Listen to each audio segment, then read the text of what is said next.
Ayun, 'di ba ang sarap biyahe. Ayan na, dito tayo sa Zambales. Siyempre bago tayo makarating ng Zambales, tayo muna ay magtu-tour. Siyempre nakakain tayo ng van at iniinda na ang magagandang tanawin. Ayan guys, so, siyempre, sobrang ganda naman talaga ng tanawin. Napakasarap mamuhay sa mundo. Tama? Guys, etong pandalakbay ko is sobrang napakahirap para sa akin. Dahil ang aking anak po ay iiwanan ko lang talagang walang kasiguraduhan na magbabantay. Pero dahil niya, kailangan ako umalis, ibinili ko pa rin siya ng mabuti sa aking hipag at aking pinsan. Sobrang naaawa ko sa kanya dahil kailangan ko magtrabaho. Ang aking anak po, ayan, nakikita niyo po ba? Ang sakit ng puso. Umisirot ang aking dibdib. Kamula kaya ko ng bal, kaya iniisip ko. Iniwala ko sa kanya na natutulog. So, siyempre pinagdaraan rin ng kanyang kaligtasan na araw-araw, oras-oras.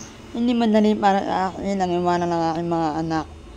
Ito ay isang masasabing ako ay magsasacrifice na talagang maisip sa dibdib na iwanan siya, pero meron kang nanay at buhay nanay.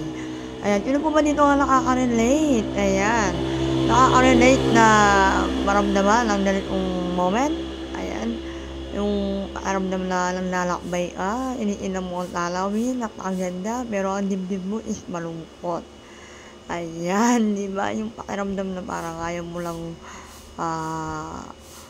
parang ayaw mo lang maisip na yung sakit na pag-alis. Pero ito tatandaan natin guys, at mga nakakaranas ng katulad po na nag-sacrifice, lalo na yung mga OFW. Kasi ano guys, nag-OFW na po ako dun po sa pangatlo ko po anak. Iniwanan ko rin po sa 3 taon pa lang siya.